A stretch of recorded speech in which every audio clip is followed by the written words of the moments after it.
Praise the Lord. Greetings to you all in the matchless name of our Lord and Savior Jesus Christ, who is coming back to receive His glorious church. ഇന്ന് രാത്രിയുടെ വേളയിൽ ഒരു പ്രാവശ്യം കൂടെ കർത്താവായ യേശു ക്രിസ്തുവിന്റെ നാമത്തിൽ എല്ലാ പ്രിയപ്പെട്ടവർക്കും വന്ദനം അറിയിക്കുന്നു. ഈ രാത്രി കഴിഞ്ഞ വെള്ളിയാഴ്ച ചെയ്ത ലൈവ് സ്ട്രീമിന്റെ ബാക്കിയായി ഈ രാത്രികാലം ലൈവിലായിപ്പാൻ കർത്താവിടയാക്കിയ വലിയ കരുണയ്ക്കായിട്ട് സ്തോത്രം. ദാനിയേൽ പ്രവചനം 9-ാം അധ്യായത്തിന്റെ 24 മുതൽ 27 വരെയുള്ള വാക്യങ്ങൾ. അതിൽ ദാനിയേൽ 70 ആഴ്ചവട്ടങ്ങളെ കുറിച്ച് പഠിപ്പിക്കുന്നു. ആ 70 ആഴ്ചവട്ടങ്ങളെ കുറിച്ച് പഠിപ്പിക്കുമ്പോൾ കഴിഞ്ഞ ദിവസക്കാലം നമ്മൾ നിർത്തിയത്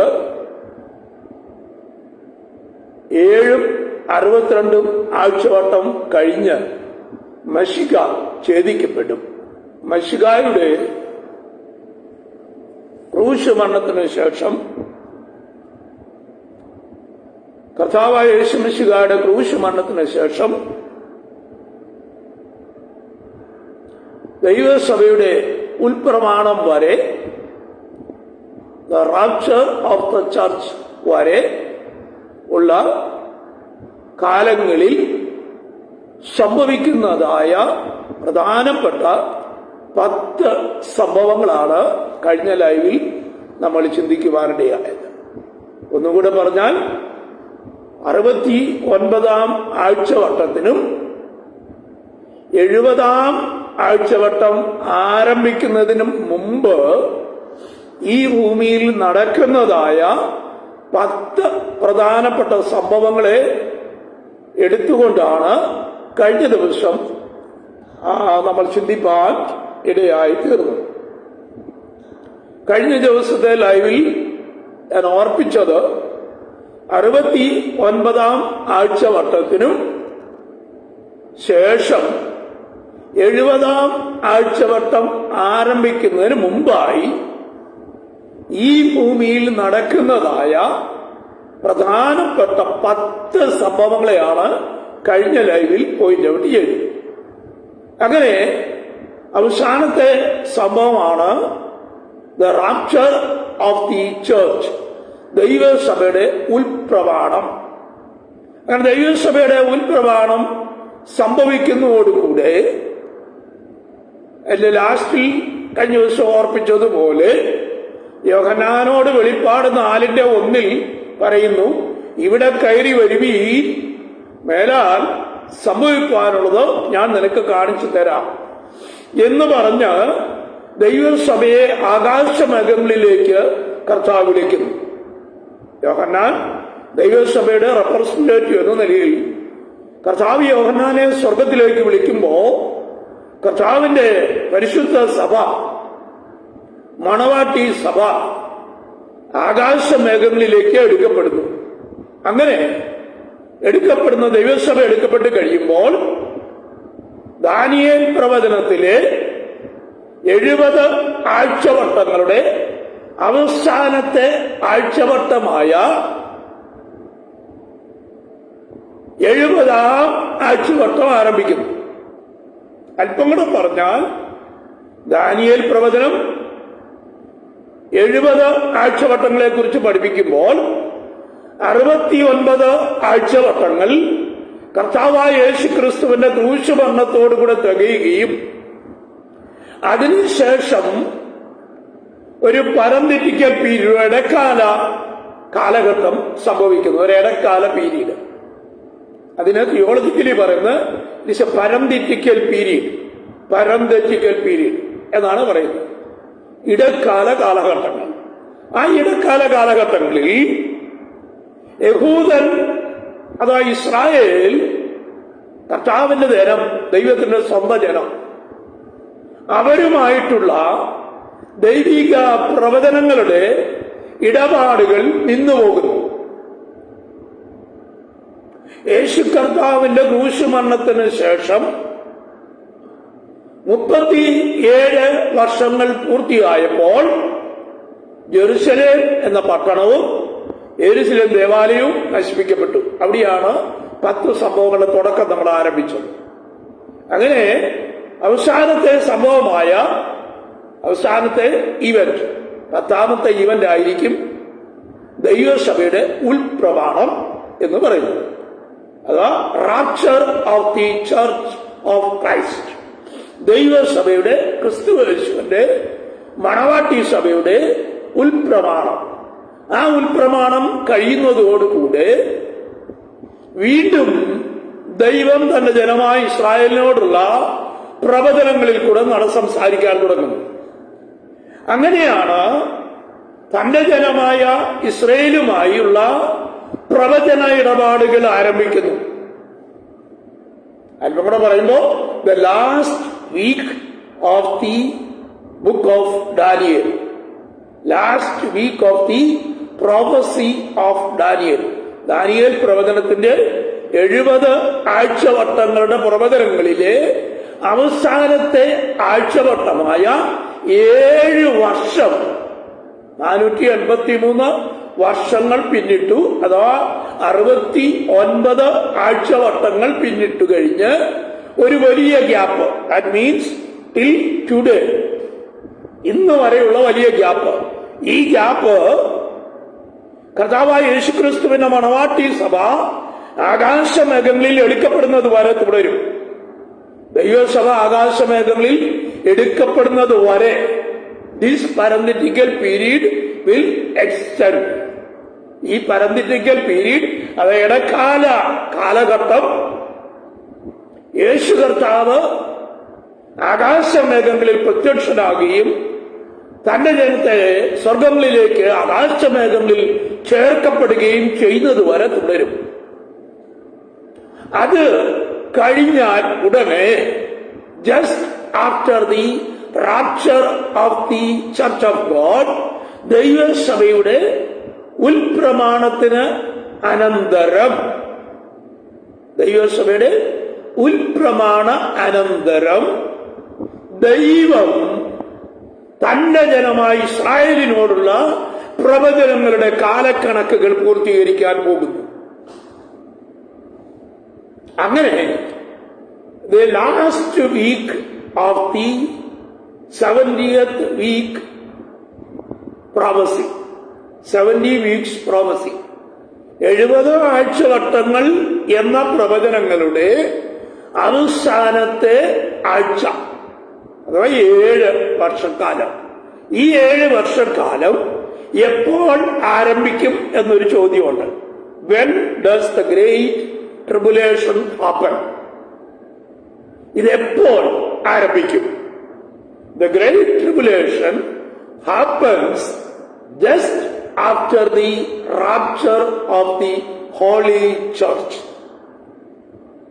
70 ആഴ്ചവട്ടങ്ങൾ അഥവാ ഇസ്രായേലിന്റെ മഹാപീഡനകാലം, അഥവാ യാക്കോബിന്റെ മഹാകഷ്ടകാലം എന്നൊക്കെ പ്രവചന പുസ്തകങ്ങളിൽ രേഖപ്പെടുത്തിയിരിക്കുന്നതായ അതിമഹാ കഷ്ടകാലം, ആ കഷ്ടകാലം എപ്പോൾ ആരംഭിക്കും എന്നാണ് ഇപ്പൊ പറഞ്ഞത്. The great tribulation begins just after the tribulation, the rapture of the holy church. പരിശുദ്ധ സഭയുടെ ഉൽപ്രമാണത്തിന് അനന്തരം ഈ 70ാം ആഴ്ചവട്ടം ആരംഭിക്കുന്നു. ഈ 70ാം ആഴ്ചവട്ടം എന്ന് പറഞ്ഞാൽ അതിനാണ് ഇസ്രായേൽ ജനത്തിന്റെ ഉള്ള, ഒരിക്കൽ കൂടി ഞാൻ പറയുന്നു, the prophecy of 70 weeks is just for the people of Israel, or the Jewish people, or the Jewish nation, and in the city of Jerusalem, and the holy temple of God. ഒരിക്കൽ കൂടെ ഞാൻ ഓർപ്പിക്കുന്നു, 70 ആഴ്ചവട്ടങ്ങളുടെ പ്രവചന പഠനങ്ങളിൽ അതിന്റെ തുടക്കത്തിൽ ഇങ്ങനെ പറഞ്ഞു, നിന്റെ ജനമായ യഹൂദനും നിന്റെ വിശുദ്ധ നഗരമായ യെരുശലേമിനും 70 ആഴ്ചവട്ടങ്ങൾ നിയമിച്ചിരിക്കുന്നു എന്ന് പറഞ്ഞാൽ ഈ 70th week is determined for the people of Israel and the city of Jerusalem and the holy temple of Jerusalem.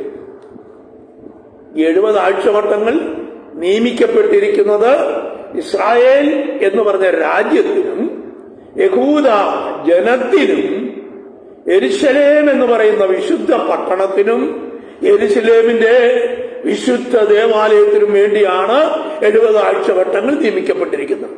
അത് നമ്മൾ ആരംഭത്തിൽ തന്നെ ഞാൻ കൺഫേം ആയിട്ട് ഓർപ്പിക്കുവാൻ ഇടയായിത്തീർന്നു. ഈ 70 ആഴ്ചവട്ടങ്ങൾ, അതിനെക്കുറിച്ച് ബിബ്ലിക്കൽ റഫറൻസസ്, 70 ആഴ്ചവട്ടങ്ങളിൽ 70ാം ആഴ്ചവട്ടം, അതായത് ഗ്രേറ്റ് ട്രിബുലേഷൻ, മഹാകഷ്ടകാലം, ആ വിഷയത്തെക്കുറിച്ച് തിരുവചനത്തിലെ ചില തെളിവുകൾ നമുക്ക് ചിന്തിക്കാനിടയായിത്തീരട്ടെ. പഴയ നിയമത്തിലെ തെളിവ് ആരംഭത്തിലെടുക്കാം. യെരമ്യാ പ്രവചനം 30-ാം അധ്യായത്തിൽ നിന്ന് ഞാനൊരു 2 വാക്യങ്ങൾ നിങ്ങൾക്ക് വേണ്ടി വായിക്കും. Book of Jeremiah chapter 30 versus 7, 6, 7 and 8. പ്രവാചകനായ യെരമ്യാവ് 5-ാം നൂറ്റാണ്ടിൽ ജീവിച്ചിരുന്ന പ്രവാചകൻ. ആ പ്രവാചകൻ ഇസ്രായേൽ ജനത്തിന് സംഭവിക്കാൻ പോകുന്ന മഹാകഷ്ടകാലത്തെക്കുറിച്ച് പ്രവചിച്ചിരിക്കുന്ന ചില പ്രവചനവാക്യങ്ങളാണ് ഇപ്പോൾ ഉദ്ധരിക്കുന്നത്. യെരമ്യാ 30-ാം അധ്യായം 6, 7, 8 വാക്യങ്ങൾ. പുരുഷൻ പ്രസവിക്കുമാറുണ്ടോ എന്ന് ചോദിച്ചു നോക്കുവീൻ. ഏത് പുരുഷനും നോവ് കിട്ടിയ സ്ത്രീയെ പോലെ കൈ നടുവിന് കൊടുത്തിരിക്കുന്നതും ഏത് മുഖവും വിളറിയിരിക്കുന്നതും ഞാൻ കണ്ടു. ആ നാൾ വേറെ ഇല്ലാതെ വണ്ണം വലുതായിരിക്കുന്നു. അത് യാക്കോബിന് കഷ്ടകാലം തന്നെ, എങ്കിലും അവൻ അതിൽ നിന്ന് രക്ഷിക്കപ്പെടും. അന്നു ഞാൻ അവന്റെ നുകം നിന്റെ കഴുത്തിൽ നിന്ന് ഒടിച്ച് ബന്ധനങ്ങളെ അറുത്തുകളയും. പ്രവാചകനായ യെരമ്യാവ് 5-ാം നൂറ്റാണ്ടിൽ അഥവാ പ്രവാസ കാലഘട്ടത്തിൽ ജീവിച്ചിരുന്ന പ്രവാചകൻ.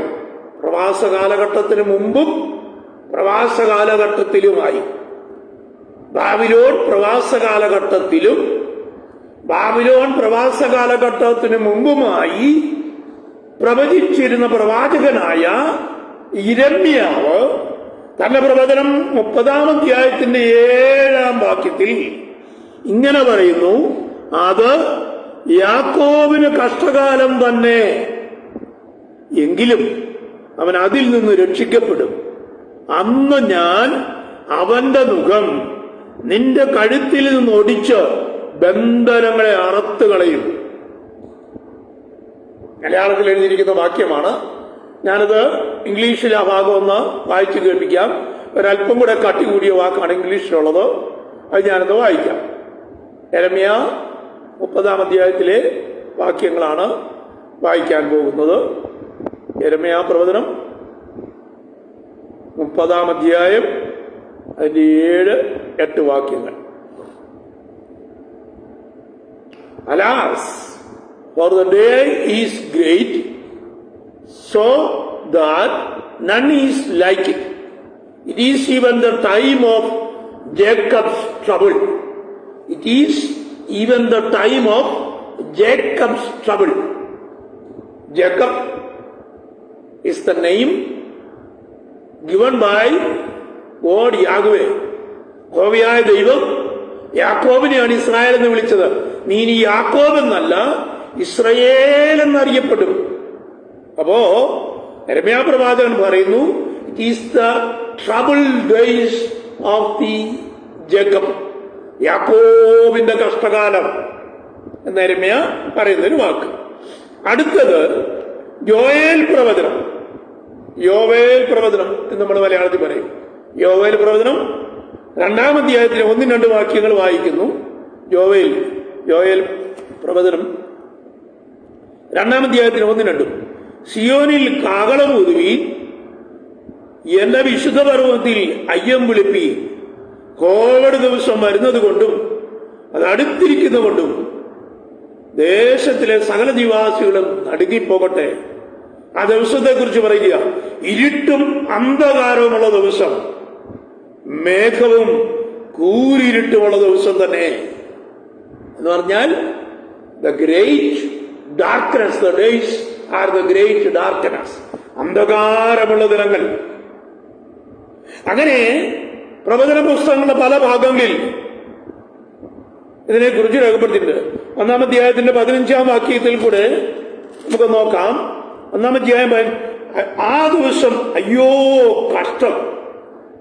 യോവേൽ പറയുകയാണ്, ആ ദിവസം അയ്യോ കഷ്ടം, യഹോവയുടെ ദിവസം അടുത്തിരിക്കുന്നു. അത് സർവശക്തന്റെ പക്കൽ നിന്ന് സംഹാരം പോലെ വരുന്നു എന്ന് പറഞ്ഞാൽ ആ ദിവസം അയ്യോ കഷ്ടം, വലിയ കഷ്ടകാലത്തിന്റെ ദിനമാണ് 70-ാം ആഴ്ചവട്ടം, അഥവാ the great tribulation period for the people of Israel. Israel ജനത്തിനു വേണ്ടിയുള്ള 70-ാം ആഴ്ചവട്ടം. അത് ഭയങ്കര കഷ്ടകാലമാണെന്ന് പുസ്തകം നമ്മളെ പഠിപ്പിക്കുന്നത്. യെരമ്യാവ് പറഞ്ഞു, യാക്കോബിന്റെ കഷ്ടകാലം, the time of trouble of Jacob, യാക്കോബിന്റെ കഷ്ടകാലം. അപ്പോ അതിന്റെ 2:31 യോയേൽ എന്നാ പറയുന്നതെന്ന് കൂടെ നോക്കാം. 2-ാം അധ്യായത്തിന്റെ 31-ാം വാക്യം, യഹോവയുടെ വലുതും ഭയങ്കരമായ ദിവസം വരും മുമ്പേ സൂര്യൻ ഇരുളായും ചന്ദ്രൻ രക്തമായും മാറിപ്പോകും. ശ്രദ്ധിക്കണേ, യഹോവയുടെ ഭയങ്കരം ആയ ദിവസം വരും മുമ്പേ, യഹോവയുടെ ഭയങ്കരമായ ദിവസം വരും മുമ്പേ സൂര്യൻ ഇരുളായും ചന്ദ്രൻ രക്തനിറമായും തീരും. ഈ ഗ്രേറ്റ് ട്രിബുലേഷൻ, ഈ 7 വർഷം, ഇത് 2ആയി തിരിച്ചിരിക്കുകയാണ്. 7 വർഷത്തെ 1260 ദിവസം, അതാ 3.5 വർഷം വെച്ചുള്ള 2 കാലഘട്ടമാണ് 70-ാം ആഴ്ചവട്ടം. അതാ the great tribulation. The great tribulation എന്ന് പറയുമ്പോ അതിമഹങ്കരമായ കഷ്ടകാലം ആരംഭിക്കുന്നത് ട്രിബുലേഷന്റെ 2ാമത്തെ പീരീഡിലാണ്. 1ാമത്തെ പീരീഡിലല്ല. 1260 ദിവസങ്ങൾ, ഒരു കാലം, ഇരുകാലം, അരക്കാലം, ഒരു കാലം, ഇരുകാലം, അരക്കാലം എന്ന് വെച്ചാൽ 3.5 വർഷക്കാലം. ഈ 3.5 വർഷക്കാലം വെച്ചുള്ള 2 പീരീഡുകൾ, ആരംഭത്തിലെ 3.5 വർഷവും രണ്ടാമത്തെ 3.5 വർഷവും. ആരംഭത്തിലെ 3.5 വർഷക്കാലം ഈ കാലഘട്ടത്തിലെ ഭരണാധികാരി, അദ്ദേഹത്തിന്റെ പേര് ആന്റി ക്രൈസ്റ്റ് എന്നാണ്. മലയാളത്തില് അന്തിക്രിസ്തു എന്നൊക്കെയാ പറയുന്നത്. പക്ഷെ അതിന്റെ ഒറിജിനൽ പരിഭാഷയിൽ എതിർ ക്രിസ്തു, ആന്റി ക്രൈസ്റ്റ്, ക്രിസ്തുവിനെതിരായി നിൽക്കുന്നവൻ, ആന്റി ക്രൈസ്റ്റ്. ഈ 7 years ഓഫ് ട്രിബുലേഷൻ, 7 വർഷത്തെ കഷ്ടകാലങ്ങളിൽ, ആ കാലത്ത് ഈ ലോകം ഭരിക്കുന്നത് ആന്റി ക്രൈസ്റ്റ് എന്ന് പറഞ്ഞ ഒരു നേതാവായിരിക്കും. ആ നേതാവിനെ കുറിച്ച് തിരുവചനത്തിൽ പല പല തെളിവുകളുണ്ട്, അനവധി വാക്യങ്ങളുണ്ട്. അത് ഈ ട്രിബുലേഷൻ പീരീഡിന്റെ സെക്കൻഡ് ഹാഫിലോട്ട് വരുമ്പോൾ നമുക്ക് ആ വിഷയങ്ങൾ ചിന്തിക്കുവാനിടയായിത്തീരട്ടെ. അപ്പൊ ലാസ്റ്റ് വീക്കായ അവസാനത്തെ ആഴ്ചവട്ടമായ 70-ാം ആഴ്ചവട്ടം, ഈ 70-ാം ആഴ്ചവട്ടത്തെ കുറിച്ച് തിരുവചനം പറയുന്നത് യഹോവയുടെ ഭയങ്കരമായ ദിവസം വരും മുമ്പേ സൂര്യൻ ഇരുളായും ചന്ദ്രൻ രക്തമായും തീരും. ഞാനൊരു പ്രാവശ്യം ഒരിക്കൽ കൂടെ മുമ്പേ ഓർപ്പിക്കട്ടെ, the great tribulation will be happening the last part of the tribulation period. 1260 ദിവസങ്ങൾ വെച്ചുള്ള 2 പീരീഡ് ആയിരിക്കും. അതാ 3.5 വർഷം വെച്ചുള്ള 2 പീരീഡ്. ആരംഭത്തിലെ 3.5 വർഷം വലിയ പീഡകളൊന്നും കാണത്തില്ല. അത് കഴിഞ്ഞാണ് സൂര്യൻ ഇരുളായിത്തീരുന്നതും ചന്ദ്രൻ രക്തമായിത്തീരുന്നതും. ഇതൊക്കെ 7 മുദ്രകൾ പൊട്ടിക്കുമ്പോ നടക്കുന്ന സംഭവങ്ങളെ കുറിച്ച് ആ പുസ്തകത്തിൽ 5 മുതലുള്ള അധ്യായങ്ങളിൽ രേഖപ്പെടുത്തിയിരിക്കുന്ന ഭാഗങ്ങളാണ്. അത് നമുക്ക് വെളിപ്പാട് പുസ്തകത്തിലേക്ക് വരുമ്പോൾ ചിന്തിക്കുവാനുള്ള കാര്യങ്ങളാണ്. അതിനു മുമ്പ് എന്താണ് ട്രിബുലേഷൻ പീരീഡ്, ഇത് ആർക്ക് വേണ്ടിയാണ് എന്നാണ് ഞാനിപ്പോ പറയുവാൻ താല്പര്യപ്പെടുന്നത്. എന്താണ് ട്രിബുലേഷൻ പീരീഡ്, ഇത് ആർക്ക് വേണ്ടിയാണ്?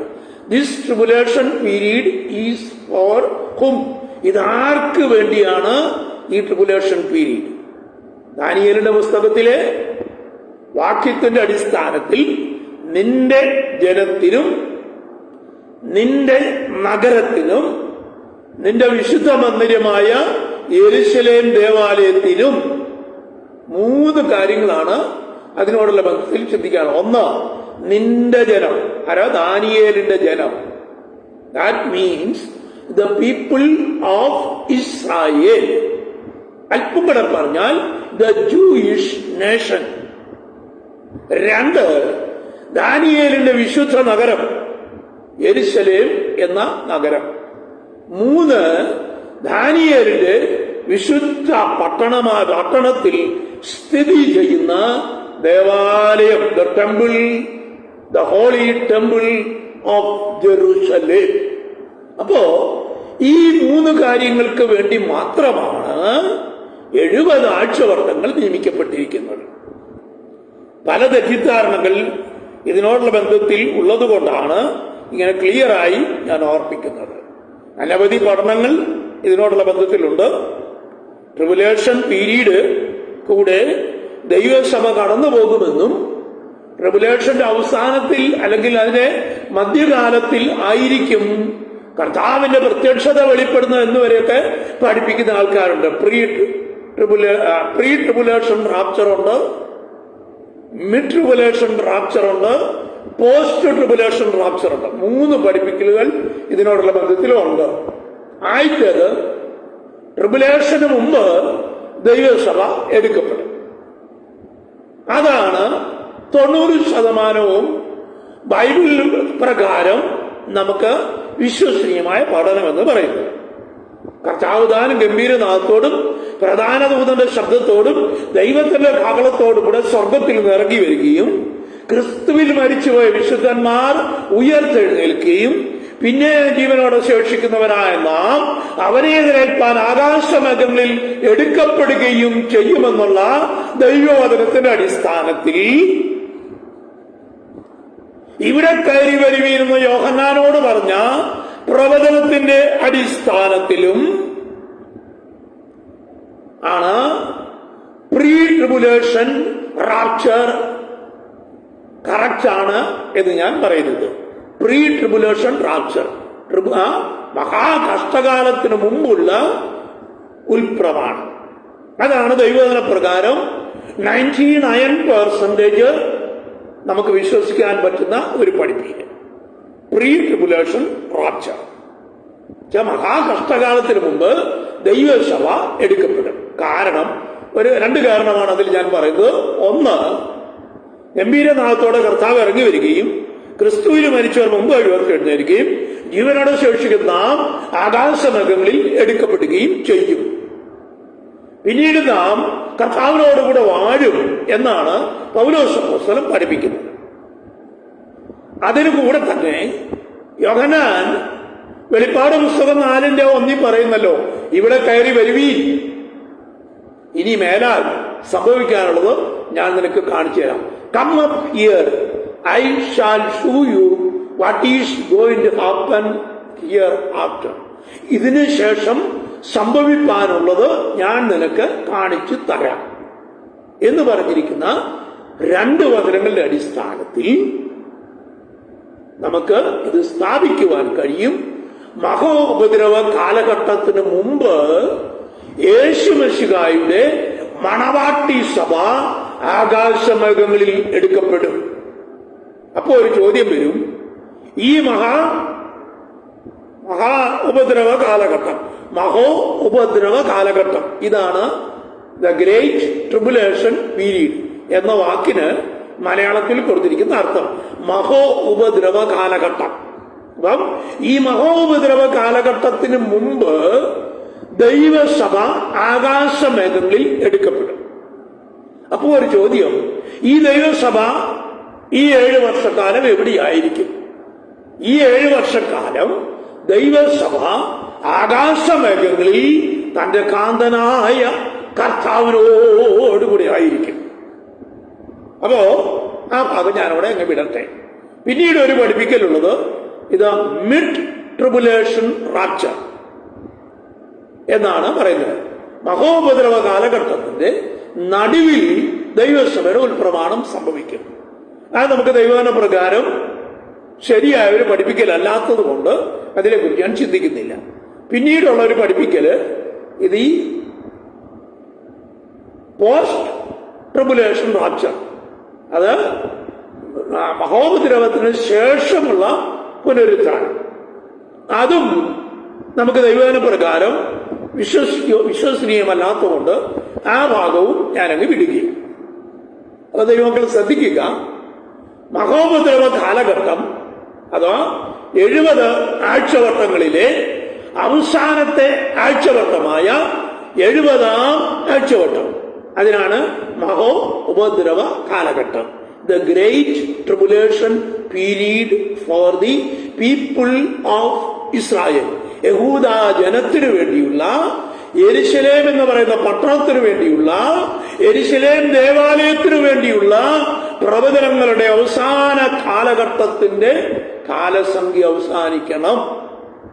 അത് സംഭവിക്കുന്നത് കാലഘട്ടമാണ് ഉപദ്രവ കാലഘട്ടം എന്ന് പറഞ്ഞു. അപ്പം പല പ്രവചന വാക്യങ്ങൾ നമുക്ക് ഈ ഭാഗത്തോടുള്ള ബന്ധത്തിൽ വായിക്കാം. ആമോസിന്റെ ലേഖനം, ആമോസിന്റെ പുസ്തകം 3-ാം അധ്യായം 18 മുതൽ 20 വരെ വാക്യങ്ങൾ, സഫന്യ പ്രവചനം 1-ാം അധ്യായം 14 മുതൽ 18 വരെയുള്ള വാക്യങ്ങൾ ഇവിടെയൊക്കെ രേഖപ്പെടുത്തിയിട്ടുണ്ട്. മഹാദിവസം അടുത്തിരിക്കുന്നു, അത് ക്രോധ ദിവസം, കഷ്ടവും സങ്കടമുള്ള ദിവസം. സഫന്യ 1-ാം അധ്യായത്തിന്റെ 14-18 വരെയുള്ള വാക്യങ്ങളിൽ പറയുകയാണ്, മഹാദിവസം അടുത്തിരിക്കുന്നു, അത് യഹോവയുടെ ക്രോധ ദിവസം, കഷ്ടവും സങ്കടമുള്ള ദിവസം എന്ന് പറഞ്ഞാൽ the latter period of the tribulation period ആണിത്. മഹോപദ്രവ കാലഘട്ടത്തെ 2 പാർട്ടായി തിരിക്കുന്നുണ്ട്. ആദ്യത്തെ 3.5 വർഷക്കാലം, അപ്പൊ ആന്റി ക്രൈസ്റ്റ് യഹൂദനോട് വളരെ ക്ലോസ് ആയി ഇടപെടുന്ന കാലഘട്ടമാണ്. അത് കഴിഞ്ഞ് ഉള്ള 3.5 വർഷക്കാലം ആണ് ദ ഗ്രേറ്റ് ട്രിബുലേഷൻ, യഹോവയുടെ മഹാക്രോധ കാലഘട്ടം, ഇസ്രായേലിന്റെ മഹാകഷ്ടം ആരംഭിക്കുന്ന ദിവസം. പിന്നെ ഇതിനോടുള്ള ബന്ധത്തിൽ നമ്മുടെ കർത്താവ് പഠിപ്പിച്ച ഒരു പഠിപ്പിക്കലുണ്ട്. അതറിയാവുന്ന എത്ര പേരുണ്ട്? അതാണ് സുവിശേഷം 24-ാം അധ്യായം 15 മുതൽ ഉള്ള ചില വാക്യങ്ങൾ വായിക്കുമ്പോ നമ്മുടെ കർത്താവായ യേശു മിശിഹ പഠിപ്പിക്കുന്ന ഒരു പഠിപ്പിക്കലുണ്ട്. ഞാനതൊന്ന് വായിച്ചേപ്പിക്കാം. മത്തായി 24-ാം അധ്യായം അതിന്റെ 21 വാക്യമാണ് കറക്റ്റ് വാക്യം പറയുന്നത്. അതിന്റെ 15 മുതൽ 50 വരെയുള്ള വാക്യങ്ങളിൽ യേശു കർത്താവിന്റെ ഒരു മലയിലെ അവസാന പ്രസംഗങ്ങളിൽ താൻ പറയുന്ന ചില പ്രവചനങ്ങളാണ്. ഇത് 21 വാക്യം ലോക ആരംഭം മുതൽ ഇന്ന് വരെയും സംഭവിച്ചിട്ടില്ലാത്തതും ഇനിമേൽ സംഭവിക്കാത്തതുമായ വലിയ കഷ്ടം എന്നുണ്ടാകും. യേശു പറഞ്ഞതാകട്ടോ. ഇതേ ഭാഗം മർക്കോസ് 13 വാക്യത്തിലും രേഖപ്പെടുത്തിയിട്ടുണ്ട്.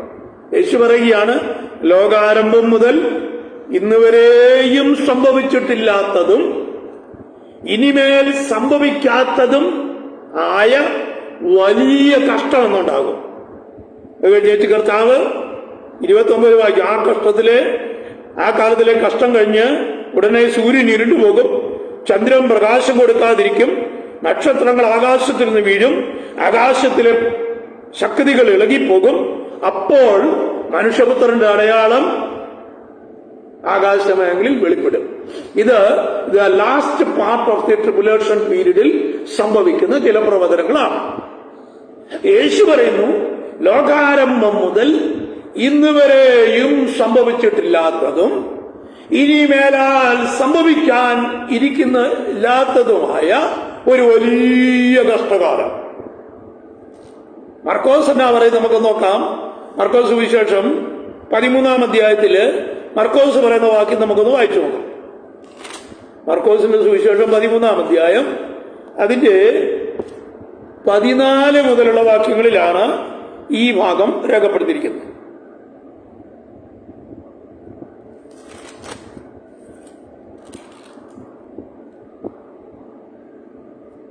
അതിന്റെ കറക്റ്റ് ഒരു വാക്യമുണ്ട്, 19-ാം വാക്യം.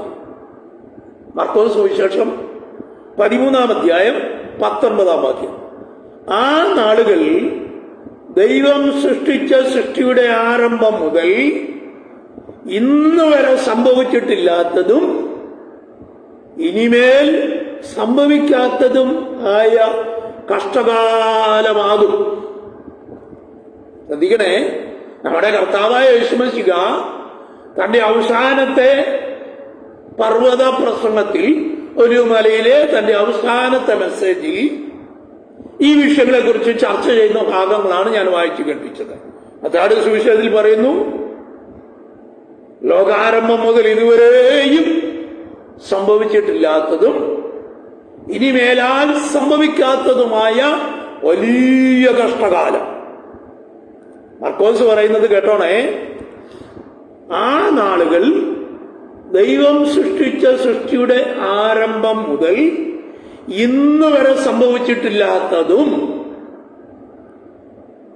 ഇനിമേൽ സംഭവിക്കാത്തതുമായ കഷ്ടകാലമാകും. ഏത് നാളുകൾ?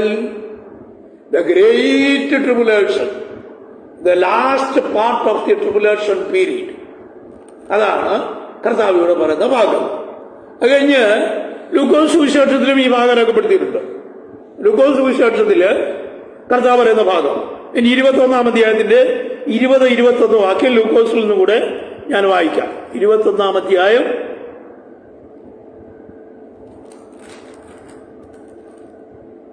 ലൂക്കോസ് 21-ാം അധ്യായം 20-21 വാക്യങ്ങൾ. സൈന്യങ്ങൾ യെരൂശലേമിനെ വളഞ്ഞിരിക്കുന്നത് കാണുമ്പോൾ അതിന് ശൂന്യകാലം അടുത്തിരിക്കുന്നു എന്നറിഞ്ഞുകൊള്ളുവിൻ. അന്ന് യഹൂദയിലുള്ളവർ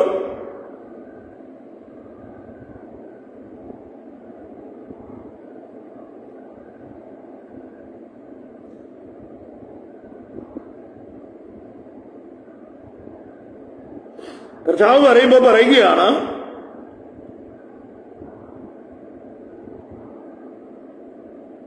ഇനി 22-ാം വാക്യത്തിൽ, അതിന് നടുവിലുള്ളവർ പുറപ്പെട്ടു പോകട്ടെ, നാട്ടിൻപുറങ്ങളുള്ളവർ അതിൽ കടക്കരുതെന്ന് എഴുതിയിരിക്കുന്ന എല്ലാം നിവൃത്തിയാകേണ്ടതിന് ആ നാളുകൾ പ്രതികാരകാലമാകുന്നു. ശ്രദ്ധിക്കുക, മത്തായിയുടെ സുവിശേഷത്തിൽ പറയുന്നു, ലോകാരംഭം മുതൽ ഇന്ന് വരെ സംഭവിച്ചിട്ടില്ലാത്തതും ഇനിമേലാൽ സംഭവിക്കാത്തതുമായ മഹാകഷ്ടകാലം. മത്തായി 24 അധ്യായം 22 വാക്യമാണ് ഞാൻ ഈ പറഞ്ഞത്. മർക്കോസിന്റെ സുവിശേഷത്തിൽ യേശു പറയുന്നു, സൃഷ്ടിയുടെ ആരംഭം മുതൽ ഇതുവരെ സംഭവിച്ചിട്ടില്ലാത്തതും ഇനിമേലാൽ സംഭവിക്കാത്തതുമായ കഷ്ടകാലം.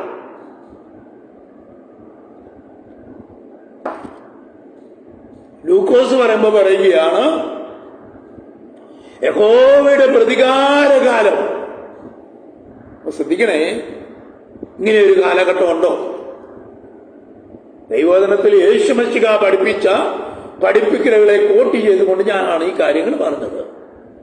ഇന്ന് വരെ സംഭവിച്ചിട്ടില്ലാത്തതും ഇനിമേലാൽ സംഭവിക്കാത്തതുമായ മഹാകഷ്ടകാലം, the great tribulation.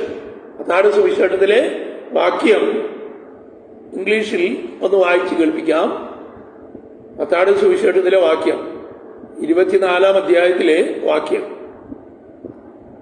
ഞാനതിന്റെ English version.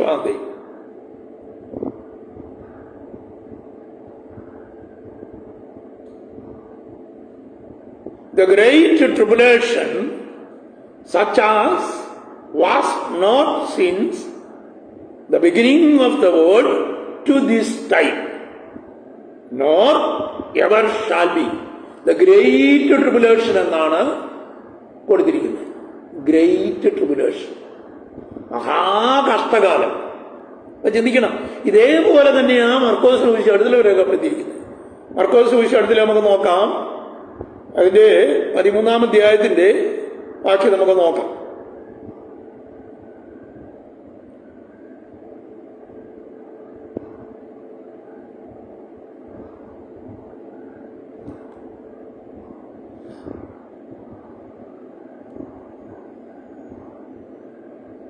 In those days shall be affliction, such as was not from the beginning of the creation which God created unto this time. ദൈവസൃഷ്ടിയുടെ ആരംഭം മുതൽ ഇതുവരെയും സംഭവിച്ചിട്ടില്ലാത്ത വലിയൊരു കഷ്ടകാലം. അപ്പൊ ചിന്തിക്കണേ, യേശുവിന്റെ പഠിപ്പിക്കലാണ്. ആദ്യ യെരമ്യാ പ്രവചനത്തിലെയും ചെറിയ പ്രവാചകന്മാരുടെയും പഠിപ്പിക്കലുകൾ ഞാൻ ഓർപ്പിച്ചു. ഇനി യേശുവിന്റെ പഠിപ്പിക്കലും പറഞ്ഞു. ഇനി ഞാനൊരു ഭാഗം കൂടെ ഓർപ്പിക്കട്ടെ. ദാനിയേൽ പ്രവചനത്തിൽ പറയുന്നൊരു ഭാഗമുണ്ട്. ദാനിയേൽ പ്രവചനത്തിൽ പറയുന്നൊരു ഭാഗം, ദാനിയേൽ പ്രവചനം 12 അധ്യായത്തിൽ പറയുന്നൊരു ഭാഗമുണ്ട്. അതിന്റെ 12 അധ്യായത്തിന്റെ 1 വാക്യത്തിൽ ദാനിയേൽ പറയുന്നൊരു വാക്യോട് ശ്രദ്ധിക്കുക. ഒരു ജാതി ഉണ്ടായത് മുതൽ ഈ കാലം വരെ സംഭവിച്ചിട്ടില്ലാത്ത കഷ്ടകാലമുണ്ടാകും. ദാനിയേൽ പറയുകയാണ്, ഈ പ്രവചനം പറഞ്ഞത്, പ്രവചന കാലഘട്ടം പറഞ്ഞത് ദാനിയേലല്ലേ. പ്രവാചകനായ ദാനിയേല് തന്റെ അവസാനത്തെ പ്രവചന പുസ്തകങ്ങളുടെ അവസാന അധ്യായമായ 12 അധ്യായത്തിന്റെ ആരംഭത്തിൽ പറയുകയാണ്, ഒരു ജാതി ഉണ്ടായത് മുതൽ ഈ കാലം വരെ സംഭവിച്ചിട്ടില്ലാത്ത കഷ്ടകാലം അന്ന് നിന്റെ ജനം പുസ്തകത്തിൽ എഴുതി കാണുന്ന ഏവനും തന്നെ രക്ഷിക്കപ്പെടും. ചിന്തിക്കണേ, the great tribulation period, it is a fact. It will be going to happen just after the tribulation of the Holy Church of God. പരിശുദ്ധ ദൈവസഭയുടെ, യേശു കർത്താവിന്റെ മണവാട്ടി സഭയുടെ ഉൽപ്രമാണ അനന്തരം this will be happening, the great tribulation period. അതിമഹത്തായ കഷ്ടകാലം, അതിഭയങ്കരമായ കഷ്ടകാലം, ആർക്കും സഹിക്കാൻ കഴിയാത്ത വിധത്തിലുള്ള ഭയങ്കരമായ കഷ്ടകാലം. ദാനിയേൽ പറയുക, ഒരു ജാതി ഉണ്ടായത് മുതൽ ഈ കാലം വരെ സംഭവിച്ചിട്ടില്ലാത്ത കഷ്ടകാലം അന്നുണ്ടാകും. ഒരു ജാതി ഉണ്ടായത് മുതൽ ഈ കാലം വരെ സംഭവിച്ചിട്ടില്ലാത്ത കഷ്ടകാലം. ദാനിയേലത് ഇംഗ്ലീഷിൽ അതെന്താ എഴുതിയേക്ക് നമുക്ക് നോക്കാമേ. Book of Daniel chapter 12 verse 1.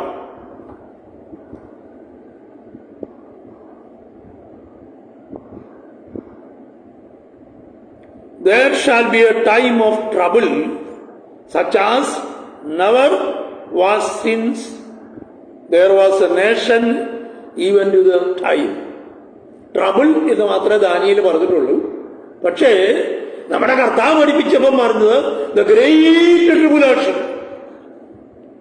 ആ വാക്കാണ് യേശു കർത്താവ് ഉപയോഗിച്ചത്. ദാനിയേൽ പറഞ്ഞ ഒരു ജാതി ഉണ്ടായത് മുതൽ ഇതുവരെ സംഭവിച്ചിട്ടില്ലാത്ത കഷ്ടകാലം ഉണ്ടാകും എന്നേ ദാനിയേൽ പറഞ്ഞുള്ളൂ. യേശുവിന്റെ കാലത്തോട്ട് വന്നപ്പോ യേശു പറയുക, യേശു പഠിപ്പിച്ചപ്പോ യേശു പറയുക,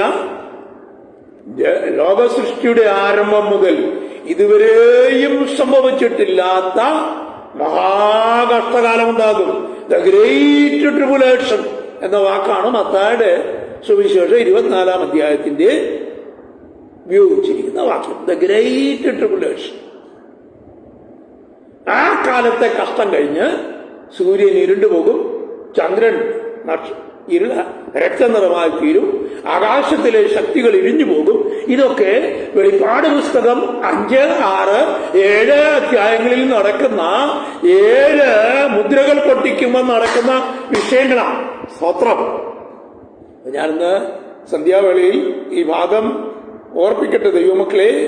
ഒരിക്കലും സംഭവിച്ചിട്ടില്ലാത്ത ലോകസൃഷ്ടിയുടെ ആരംഭം മുതൽ ഇതുവരെ സംഭവിക്കാത്തതായ അതിഭയങ്കരമായ ഒരു പീഡാകാലം ആർക്ക് വേണ്ടി? യഹൂദന് വേണ്ടി. കാരണം എന്തുകൊണ്ട്? ഒരു ചോദ്യം അവിടെ വരും. എന്തുകൊണ്ട്? കാരണം ഒന്ന്,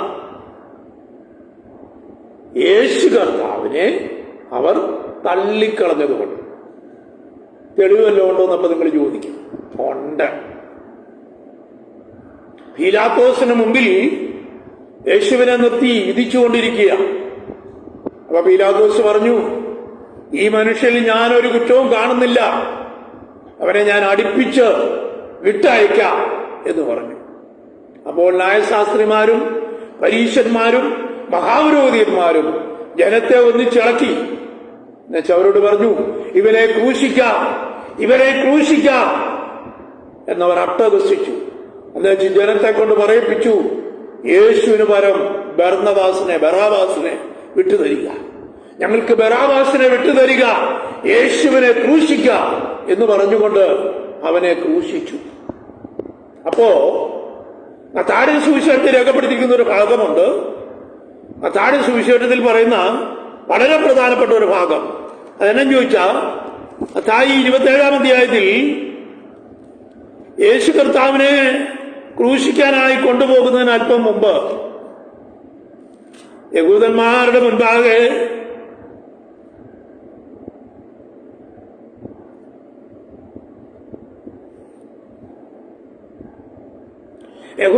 മുൻപാകെ പീലാത്തോസ് വന്ന് നിന്നുകൊണ്ട് പിന്നെയും പറഞ്ഞു, നീതിമാന്റെ രക്തത്തിൽ നീതിമാനിൽ ഞാനൊരു കുറ്റവും കാണുന്നില്ല.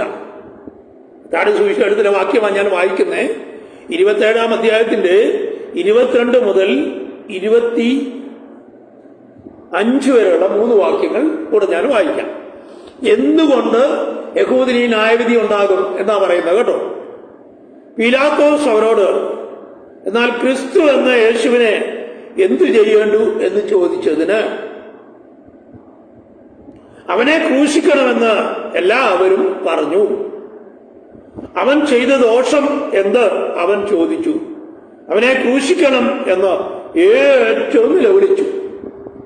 അടുത്തത്, ആരവാരം അധികമാകുന്നതല്ലാതെ ഒന്നും സാധിക്കുന്നില്ല എന്ന് പീലാത്തോസ് കണ്ടിട്ട് വെള്ളമെടുത്ത് പുരുഷാരം കാണെ കൈ കഴുകി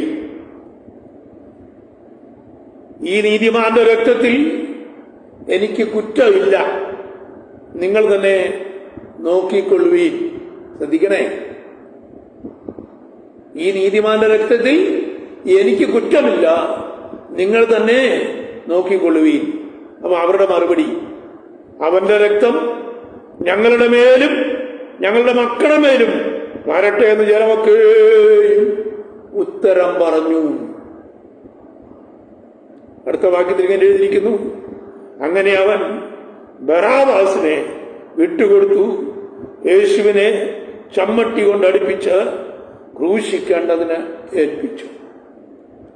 മത്തായിയുടെ സുവിശേഷത്തിൽ രേഖപ്പെടുത്തിയിരിക്കുന്ന ഒരു ഭാഗമാണ് ഞാൻ വായിച്ചത്. ഈ നീതിമാന്റെ രക്തത്തിൽ എനിക്ക് പങ്കില്ല എന്ന് പറഞ്ഞ് ഒരു പാലത്തിൽ വെള്ളമെടുത്ത് പീലാത്തോസ് കൈ കഴുകി എന്നുവെച്ച് പറഞ്ഞു, ഈ നീതിമാന്റെ രക്തത്തിൽ എനിക്ക് യാതൊരു പങ്കുമില്ല. അപ്പോഴാണ് ന്യായശാസ്ത്രിമാരും പുരോഹിതന്മാരും പരീശന്മാരും അടങ്ങുന്ന ജനക്കൂട്ടം പറയുന്നു, അവന്റെ രക്തം ഞങ്ങളുടെ മേലും ഞങ്ങളുടെ മക്കളുടെ മേലും വരട്ടെ എന്ന ജനമൊക്കെയും പറഞ്ഞു. എന്തുകൊണ്ട് മഹോപദ്രവകാലം യഹൂദന് വേണ്ടി ഉണ്ട് എന്ന് പറയാനുള്ള കാരണം ഇതാണ്. Because they have rejected the savior of the people of Israel. They have rejected the redeemer of Israel. They have rejected the Messiah of the Israel. ഇസ്രായേലിന്റെ മശിഹായെ അവർ തള്ളിക്കളഞ്ഞു. ഇസ്രായേലിന്റെ വീണ്ടെടുപ്പുകാരനായ യേശുവിനെ അവർ തള്ളിക്കളഞ്ഞു. ഇസ്രായേലിന്റെ തന്റെ ജനത്തെ അവരുടെ പാപങ്ങളിൽ നിന്ന് അവൻ വിടിവിക്കൊണ്ട് അവൻ യേശു എന്ന് പേരിടണമെന്ന് പറഞ്ഞ ദൂതൻ പറഞ്ഞ ആലോചനയെ അവർ തള്ളിക്കളഞ്ഞു. അതുകൊണ്ട് ദൈവം അവരെ ന്യായം വിധിക്കുന്നു. അവന്റെ രക്തം ഞങ്ങളുടെ മേലും ഞങ്ങളുടെ മക്കളുടെ മേലും ഇരിക്കുമാറാകട്ടെ. Unless and until that blood, അവർ യേശുവിനിട്ട വില എത്രയെന്നറിയാമോ? അവർ യേശുവിനൊരു വിലയിട്ടു, 30 വെള്ളിക്കാശ്. 30 വെള്ളിക്കാശിന് സ്വന്തം ശിഷ്യനെ കൊണ്ട് യേശുവിനെ ഒറ്റിക്കൊടുത്തു. അവന്റെ വിലയായ 30 വെള്ളിക്കാശ്. സ്വത്രം പ്രവചനങ്ങളുടെ നിവർത്തീകരണം, പ്രവചനങ്ങളുടെ നിവർത്തീകരണം. 27-ാം അധ്യായത്തിന്റെ 3-ാം വാക്യം ഞാനിന്ന് വായിച്ചു കേൾപ്പിക്കാം. 3-ാം വാക്യം, അവനെ ശിക്ഷ വിധിച്ചു എന്ന്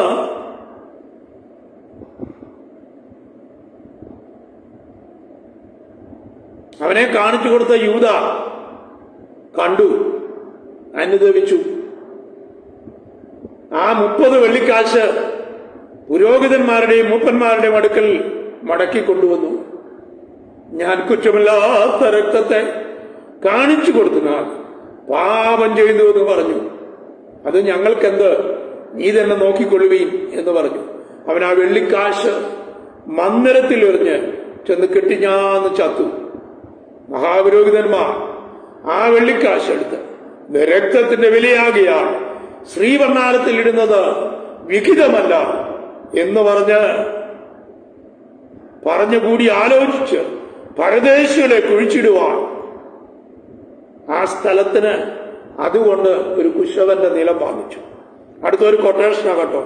ഇസ്രായേൽ മക്കൾ വിലമതിച്ചവന്റെ വിലയായ 30 വെള്ളിക്കാശ് അവനെടുത്ത് കർത്താവിനോട് അരുളിച്ചതുപോലെ കുശവന്റെ നിലത്തിനു വേണ്ടി കൊടുത്തു എന്ന് യെരമ്യാ പ്രവാചകൻ മുഖാന്തരം അരുളി ചെയ്ത വചനം നിവൃത്തിയായി.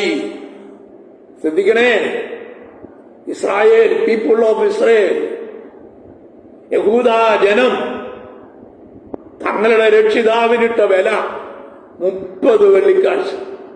പ്രവാചകനായ യെരമ്യാ പറയുക, ഇസ്രായേൽ മക്കൾ വിലമതിച്ചവന്റെ വിലയായ 30 വെള്ളിക്കാശ് അവൻ എടുത്ത് എന്നോട് കർത്താവ് കൽപ്പിച്ചതുപോലെ കുശവന്റെ നിലത്തിനു വേണ്ടി കൊടുത്തു എന്ന് യിരെമ്യാ പ്രവാചകൻ അരുളി ചെയ്ത അരുളപ്പാട് നിവൃത്തിയായി.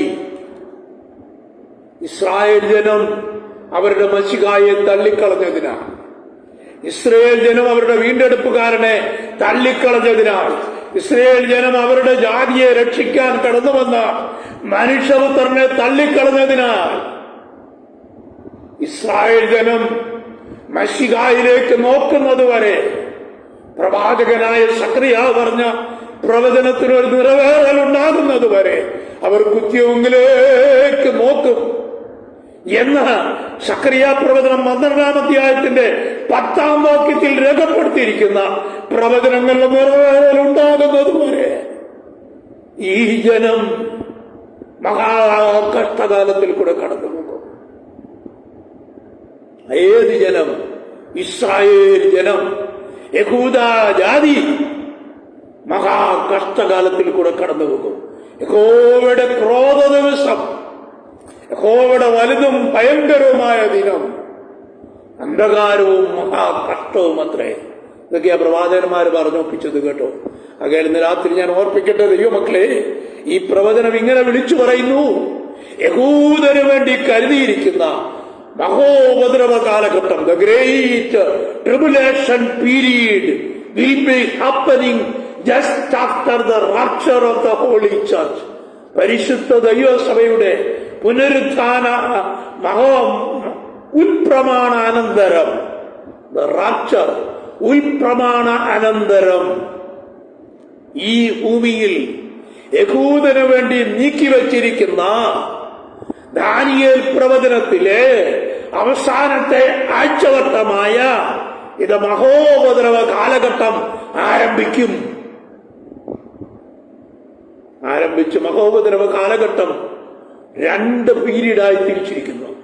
ആദ്യത്തെ 3.5 വർഷക്കാലം, 1260 വർഷം വെച്ചുള്ള 2 കാലഘട്ടങ്ങൾ. അപ്പോ ഈ 70-ാം ആഴ്ചവട്ടം എന്നുള്ളത് തീർന്നില്ല. അത് ഇന്ന് തീർക്കുവാൻ കഴിയും ഞാൻ ചിന്തിക്കുന്നില്ല. ഇപ്പൊ തന്നെ 8:15 ഒരു 10-15 മിനിറ്റ്സും കൂടെ ഞാൻ ഈ ഭാഗം എടുക്കുന്നുള്ളൂ. അത് കഴിഞ്ഞ ശേഷമായി കർത്താവ് വെച്ചാൽ ഫ്രൈഡേ നമുക്ക് 70-ാം ആഴ്ചവട്ടത്തിനകത്തേക്ക് ഒന്ന് പ്രവേശിക്കണം. വൈ ദിസ് ഹാപ്പൻ, എന്തുകൊണ്ട് ഇത് സംഭവിച്ചു എന്നാണ് ഞാനിപ്പോ പറഞ്ഞത്. Israel, people of Israel, they have rejected their Messiah. അവരവരുടെ മശിഹായെ തള്ളിക്കളഞ്ഞു.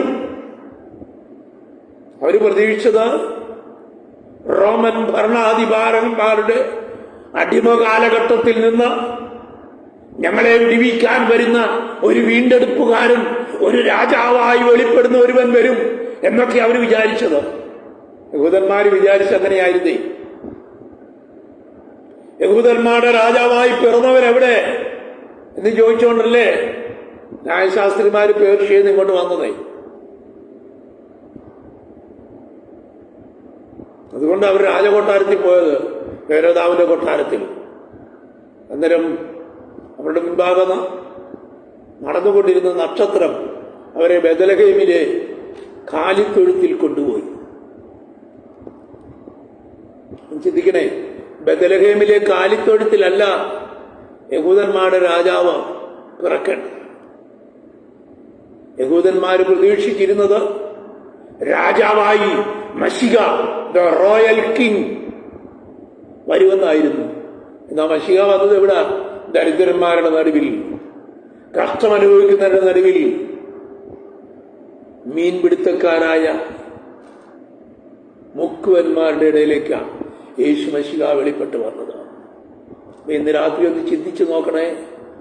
യഹൂദന്റെ എക്സ്പെക്ടേഷൻ, യഹൂദൻ എക്സ്പെക്ട് ചെയ്ത മസയ, അവരുടെ ദ ഗ്രേറ്റ് മെസ്സിയാനിക് എക്സ്പെക്ടേഷൻ എന്ന് പറഞ്ഞൊരു എക്സ്പെക്ടേഷൻ ഉണ്ട്. Messianic expectation of the people of juice. യഹൂദന്മാരുടെ മശിഹായെക്കുള്ള കുറിച്ചുള്ള പ്രതീക്ഷ എന്തായിരുന്നറിയാമോ? ദേ എക്സ്പെക്ടഡ് എ കിങ്. വർഷങ്ങളായി അനവധി രാജ്യങ്ങളുടെ, സാമ്രാജ്യങ്ങളുടെ കീഴിൽ അവർ സ്വാതന്ത്ര്യമില്ലാതെ കഷ്ടമനുഭവിച്ചുകൊണ്ടിരിക്കുകയല്ലേ. ആ കഷ്ടങ്ങളിൽ നിന്ന് അവരെ വിടുവിക്കാൻ കഴിയുന്ന ഒരുവൻ, ആ കഷ്ടങ്ങളിൽ നിന്ന് അവരെ ഉദ്ധരിക്കാൻ കഴിയുന്ന ഒരുവൻ, ആ കഷ്ടങ്ങളിൽ നിന്ന് അവരെ സ്വാതന്ത്ര്യത്തിലേക്ക് നയിക്കാൻ കഴിയുന്ന ഒരു വിമോചകൻ, ഒരു വീണ്ടെടുപ്പുകാരൻ. ഇതൊക്കെയായിരുന്നു യഹൂദൻ മശിഹായെ കുറിച്ച് പ്രതീക്ഷിച്ചത്. അതുകൊണ്ടാണ് മഹാപുരോഹിതൻ യേശുവിനെ അവസാനം ചോദിച്ചപ്പോൾ ചോദിക്കുന്നത്, are you the Christ? Are you the Christ? ആ ചോദ്യം എങ്ങനെയാണെന്ന് നിങ്ങൾക്കറിയോ? അത്യുന്നതനായ ദൈവത്തെ സാക്ഷി നിർത്തിക്കൊണ്ട് ഞാൻ നിന്നോട് ചോദിക്കുന്നു, നീ സാക്ഷാൽ ദൈവപുത്രനോ? യഹൂദന്റെ ചില ശബ്ദങ്ങൾ, ചില ചോദ്യങ്ങൾ യഹോവയെ കുറിച്ച് സത്യം ചൊല്ലി ചോദിക്കുക. സർവശക്തനായ ദൈവത്തിന്റെ നാമം സത്യം ചൊല്ലി ഞാൻ നിങ്ങളോട് ചോദിക്കുന്നു, നിന്നോട്. യേശുവിനോട് ചോദിച്ച ചോദ്യമാണ്. അന്നേരം യേശു പറഞ്ഞത്, മനുഷ്യപുത്രൻ ആകാശമേഘങ്ങളെ വാഹനമാക്കി വരുന്നത് നിങ്ങൾ കാണും. പീലാത്തോസ് യേശുവിനോട് ചോദിച്ചു, നീ യഹൂദന്മാരുടെ രാജാവോ എന്ന് ചോദിച്ചപ്പോ എന്നാ പറഞ്ഞേ? ഞാനാകുന്നു. അതുകൊണ്ടാ പീലാത്തോസ് ആ ക്രൂശിന് മുകളിൽ കുറ്റസംഗതി എഴുതി വെച്ചത്, he is the king of juice. Jesus is the king of Jews. Jesus is the king of Jews. യഹൂദന്മാരുടെ രാജാവായ യേശു. അപ്പോ യഹൂദൻ പ്രതീക്ഷിച്ചിരുന്നത് അവരുടെ റോമൻ ഭരണകാലത്തിലെ അടിമത്തത്തിൽ നിന്ന്, രാഷ്ട്രീയ അരാജകത്തിൽ നിന്ന്, മതപരമായ അരാജകത്തിൽ നിന്ന് അവരെ വിടിയിപ്പാൻ ശക്തനായ ഒരു ഡെലിവറർ, ഒരു റിഡീമർ, ഒരു രാജാവ് വെളിപ്പെടും, ദാവീദിന്റെ സിംഹാസനത്തിലിരിക്കാൻ ഒരുവൻ വെളിപ്പെടുമെന്നൊക്കെയായിരുന്നു അവർ പ്രതീക്ഷിച്ചിരുന്നത്. എന്നാൽ യേശു വന്നപ്പോ കാലിത്തൊഴുത്തിലാ പിറന്നത്. രാജാധിരാജൻ കാലിത്തൊഴുത്തിലാ പിറന്നത്. അവരെങ്ങനെ വിശ്വസിക്കും ഇത് ഞങ്ങളുടെ മശിഹ ആണെന്ന്? ചിന്തിച്ചു നോക്കണേ. ഇതുകൊണ്ടാ യഹൂദന്മാർ മശിഹായെ തള്ളിപ്പറഞ്ഞത്. പീലാത്തോസ് എടുത്തെടുത്ത് യഹൂദന്മാരോട് പറയുമ്പോഴും അവർ പറയുന്നത്, നസ്രനായ യേശു, ഇവനെ ഞാൻ എന്ത് ചെയ്യണം? അവനെ ഞാൻ അടുപ്പിച്ച് വിട്ടയക്കട്ടെ എന്ന് പറഞ്ഞപ്പോ അവര് പറഞ്ഞ, അവനെ ക്രൂശിക്കാം, അവനെ ക്രൂശിക്കാം, ബറാബാസിനെ ഞങ്ങൾക്ക് വിട്ടു തരിക.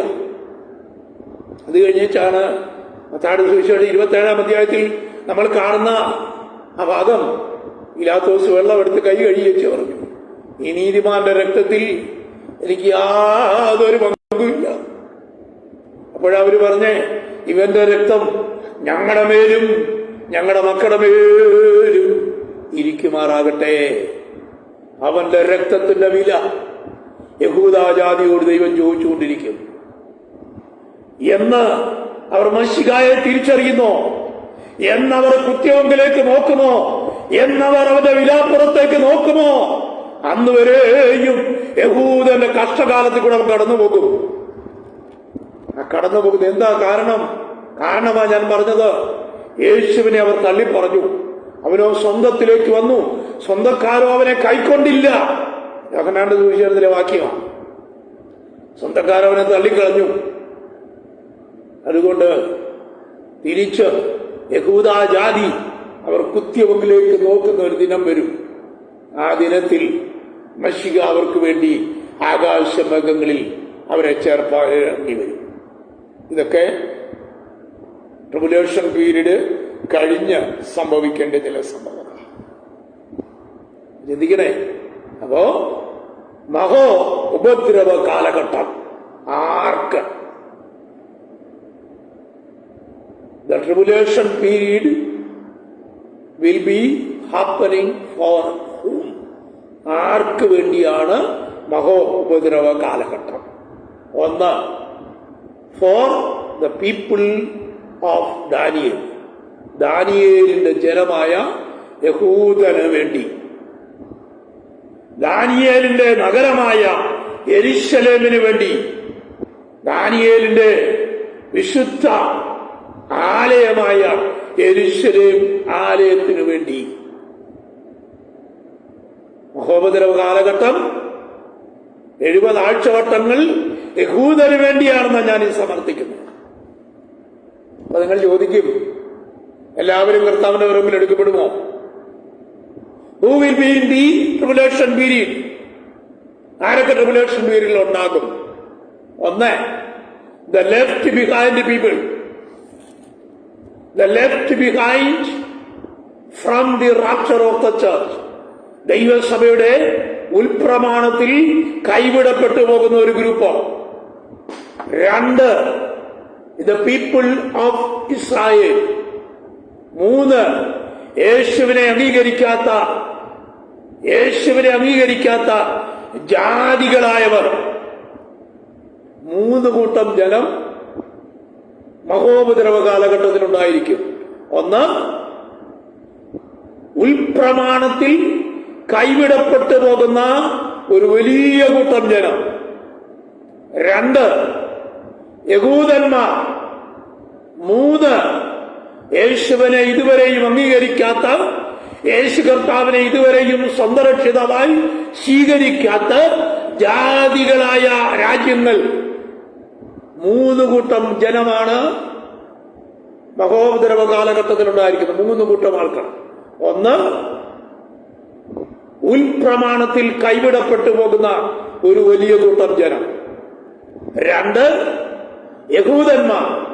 മൂന്ന്, യേശു കർത്താവിനെ ഇന്ന് വരെ അംഗീകരിക്കാത്ത ജാതീയ രാജ്യങ്ങൾ, സായലിന് ചുറ്റും പാർക്കുന്ന ജാതീയ രാജ്യങ്ങൾ, ലോക രാജ്യങ്ങളിലുള്ളവർ.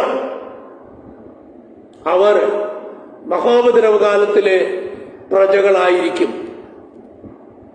അപ്പൊ മഹോദരകാലത്തിൽ ദൈവസഭ ഈ ഭൂമിയിൽ ഉണ്ടാകത്തില്ല. കാരണം the great tribulation will be happening just after the rapture of the church. ദൈവസഭയുടെ ഉൽപ്രമാണ അനന്തരമാണ് 70-ാം ആഴ്ചവട്ടം ഈ ഭൂമിയിൽ ആരംഭിക്കുന്നത്, അഥവാ മഹോപദ്രവ കാലഘട്ടം ആരംഭിക്കുന്നത്. അതുകൊണ്ട് ദൈവസഭ ആകാശമേഘങ്ങളിൽ ഈ 7 വർഷക്കാലം ആകാശമേഘങ്ങളിൽ കർത്താവിനോടുകൂടെ ആയിരിക്കും. ദൈവസഭ മഹോപദ്രവത്തിൽ കടക്കത്തില്ല എന്നാണ് ഞാൻ പറഞ്ഞ വാക്കിന്റെ അർത്ഥം. ഒരു വാക്യം കൂടെ തെളിവായിട്ട് ഞാൻ ഇവിടെ വായിച്ച് കേൾക്കാം.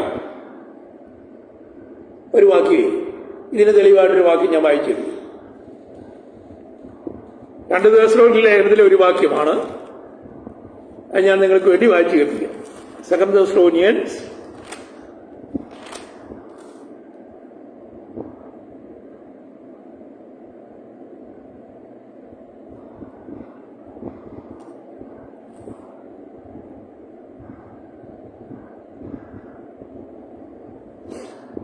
2 തെസ്സലോനിക്കയിലെ ഒരു വാക്യം, 2-ാം അധ്യായത്തിന്റെ 5-ാം വാക്യം. നിങ്ങളോടുകൂടി ഇരിക്കുമ്പോൾ തന്നെ ഞാനിത് നിങ്ങളോട് പറഞ്ഞു എന്ന് ഓർക്കുന്നില്ലയോ? അവൻ സമയത്തിനു മുമ്പേ വെളിപ്പെടാതിരിക്കേണ്ടതിന് ഇപ്പോൾ തടുക്കുന്ന എന്ത് എന്ന് നിങ്ങൾ അറിയുന്നു. ഇപ്പോൾ തടുക്കുന്ന എന്ത് എന്ന് നിങ്ങൾ അറിയുന്നു. അധർമ്മമൂർത്തി അധർമ്മത്തിന്റെ മർമ്മം ഇപ്പോഴേ വ്യാപരിക്കുന്നുണ്ട്. ഇതുവരെ തടുക്കുന്നവൻ വഴിയിൽ നിന്ന് നീങ്ങിപ്പോവുക മാത്രം വേണം. എന്ന് പറഞ്ഞാൽ തടുക്കുന്ന ആരാധനയോ? പരിശുദ്ധാത്മ ദൈവസഭ. ദൈവസഭ ഭൂമിയിൽ നിന്ന് മാറ്റപ്പെട്ട് കഴിയുമ്പോ അധർമ്മമൂർത്തി വെളിപ്പെട്ട് വരും, ആന്റി ക്രൈസ്റ്റ്. അദ്ദേഹം ആരാന്നൊക്കെ നമുക്ക് ഒന്ന് ചിന്തിക്കാം. ആദ്യമോ വിശ്വാസത്യാഗം സംഭവിക്കും എന്നൊക്കെ പറഞ്ഞിട്ട് ഒത്തിരി കാര്യങ്ങൾ പറയുന്നുണ്ട്. അപ്പോ മഹോപദ്രവ കാലഘട്ടം ആരംഭിക്കുന്നതിന് മുമ്പ് കർത്താവിന്റെ മണവാട്ടി സഭ ആകാശമേഖലയിൽ എടുക്കപ്പെട്ടിരിക്കും. അതുകൊണ്ടാണ് യോഹന്നാൻ പറഞ്ഞു, ഇവിടെ കയറി വരുവീൻ, മേലാൽ സംഭവിക്കാനുള്ള ഞാൻ നിന്നോട് പറയാം. The things which will be happening hereafter. ഇതിന് ശേഷം, ഏതിനു ശേഷം? ദൈവസഭയുടെ ഉൽപ്രമാണാനന്തരം. ദൈവസഭയുടെ ഉൽപ്രമാണാനന്തരം സംഭവിക്കുന്ന വിഷയങ്ങൾ ഞാൻ നിനക്ക് കാണിച്ചു തരാം. ഫ്രം ചാപ്റ്റർ 5, 5-ാം അധ്യായം മുതൽ 18-ാം അധ്യായം വെളിപ്പാട് വരെയുള്ള കാലഘട്ടം. ആ കാലഘട്ടത്തെയാണ് ദ ഗ്രേറ്റ് ട്രിബുലേഷൻ, മഹോപദ്രവ കാലഘട്ടം, ദാനിയേലിന്റെ 70-ാം ആഴ്ചവട്ടം എന്നൊക്കെ പഠിപ്പിക്കാൻ കഴിയുന്നത്. അപ്പൊ ഈ 70-ാം ആഴ്ചവട്ടം ആരംഭിക്കുന്നതിന് മുമ്പേ, ഈ 70-ാം ആഴ്ചവട്ടം ആരംഭിക്കുന്നതിന് മുമ്പേ എന്റെ പ്രിയ കേൾവിക്കാരെ, നമ്മുടെ കർത്താവ് വരും. കർത്താവ് മടങ്ങി വരും. അവൻ ആകാശമേഘങ്ങളിൽ മടങ്ങി വരും. അവൻ ആകാശമേഘങ്ങളിൽ മടങ്ങി വരുമ്പോൾ ക്രിസ്തുവിൽ മരിച്ച വിശുദ്ധന്മാർ മുമ്പേ ഉയർത്തെഴുന്നേൽക്കും. പിന്നെ ജീവനോടെ ശേഷിക്കുന്ന നാം അവനെ എതിരേൽപ്പാൻ ആകാശമേഘങ്ങളിൽ കർത്താവിനോടുകൂടി എടുക്കപ്പെടും. ദൈവസഭ 7 വർഷക്കാലം മധ്യാകാശത്തിൽ കർത്താവിനോടുകൂടെ വാഴും. 7 വർഷക്കാലം. ആ 7 വർഷം ഈ ഭൂമിയിൽ മഹോപദ്രവ കാലഘട്ടം ആരംഭിക്കും. മഹോപദ്രവ കാലഘട്ടത്തിൽ ആരൊക്കെ ഉണ്ടായിരിക്കുന്ന ഒന്നുകൂടെ പറയാം. മഹോദര കാലഘട്ടത്തിൽ ഉണ്ടായിരിക്കുന്ന ആദ്യത്തെ group, the left behind people from the rapture of the church. ദൈവസഭയുടെ ഉൾപ്രമാണത്തിൽ കൈവിടപ്പെട്ടു പോകുന്ന ജനം. 2 യഹൂദന്മാർ. 3 അന്ന് വരെ യേശുമശിഹായെ അംഗീകരിക്കാത്തതായ ജാതികളുടെ ഒരു വലിയ കൂട്ടം. അങ്ങനെ 3 കൂട്ടം ജനം മഹോപദ്രവ കാലഘട്ടത്തിൽ ഉണ്ടായിരിക്കും. അപ്പോ എന്റെ പ്രിയ സഹോദരങ്ങളെ, കർത്താവ് വരുവാൻ സമയമെടുത്തു. കർത്താവിന്റെ വരവിന്റെ കാലഘട്ടങ്ങൾ അടുത്തിരിക്കുന്നു. ഇനിയൊരു പ്രഖ്യാപനം ഉണ്ടാകത്തില്ല. ഇനി കാഹളമേ ധ്വനിക്കൂ. കാഹളം ധ്വനിക്കുമ്പോൾ മരിച്ചവർ അക്ഷരായി ഉയർക്കും. പിന്നെ ജീവനോട് ശേഷിക്കുന്ന നമ്മുടെ കർത്താവിനെതിരേൽപ്പാൻ ആകാശമേഘങ്ങളിൽ എടുക്കപ്പെടും. അതുകൊണ്ട് നമുക്ക് ഒരുങ്ങിയിരിക്കാം. അവന്റെ വരവിനായി കാത്തിരിക്കാം. ഈ വലിയ മഹാപീഡനം ആരംഭിക്കുന്നതിന് മുമ്പേ, മഹോപദ്രവ കാലഘട്ടം ആരംഭിക്കുന്നതിന് മുമ്പേ ദൈവസഭയെ നമുക്ക് കർത്താവിന് വേണ്ടി കാത്തിരിക്കാം. നമ്മുടെ കർത്താവ് വരാറായി. ഇതാ ഞാൻ വേഗം വരുന്നു, നിനക്കുള്ളത് നീ പിടിച്ചുകൊള്ളുക എന്ന് പറഞ്ഞ കർത്താവിന്റെ ശബ്ദം ഇന്ന് രാത്രി ഒരിക്കൽ കൂടെ ഞാൻ പറഞ്ഞ് നിങ്ങളെ ഉത്ബോധിപ്പിക്കട്ടെ. ഇതാ ഞാൻ വേഗം വരുന്നു, നിന്റെ നിലവിളക്ക് നീ മുറുകെ പിടിച്ചുകൊള്ളുക. അത് നിന്നിൽ നിന്ന് ആരും എടുത്തുകൊള്ളാതിരിക്കാൻ സൂക്ഷിച്ചുകൊള്ളുക. അങ്ങനെ നമുക്ക് സൂക്ഷിക്കാം. നമ്മുടെ വസ്ത്രം കളങ്കപ്പെടാതെ നമുക്ക് സൂക്ഷിക്കാം. നമ്മുടെ വസ്ത്രം കളങ്കപ്പെട്ടു പോകാതെ നമുക്ക് സൂക്ഷിക്കാം. നമ്മുടെ കർത്താവ് വരാറായി. ആലോചിച്ചാൽ ഫ്രൈഡേ ഈ മഹോപദ്രവ കാലഘട്ടം എന്ന വിഷയം 2 പാർട്ടാക്കി തിരിച്ച് അതിന്റെ 1-ാമത്തെ പാർട്ട് ചിന്തിക്കുവാൻ കർത്താവിന്റെ കൃപയിൽ ശരണപ്പെടുന്നു. അടുത്ത വരുന്ന ദിവസങ്ങളിൽ അതിന്റെ 2nd പാർട്ട് ചിന്തിക്കും. അതിനുശേഷമായി നമുക്ക് വെളിപ്പാട് പുസ്തകം 5-ാം അധ്യായത്തിലേക്ക് പ്രവേശിക്കാം. ദൈവം നിങ്ങളെല്ലാവരെയും അനുഗ്രഹിക്കട്ടെ. ഞങ്ങളുടെ പ്രിയ കർത്താവേ, ഇന്ന് രാത്രി പിതാവിന്റെയും പുത്രന്റെയും പരിശുദ്ധാത്മാവിന്റെ നാമത്തിൽ ഈ ജനത്തെ ഒരിക്കൽ കൂടി അനുഗ്രഹിക്കുന്നു. ഞങ്ങളുടെ വരവിന്റെ പ്രത്യാശയിൽ നിറഞ്ഞവരായി ഞങ്ങളുടെ കർത്താവ്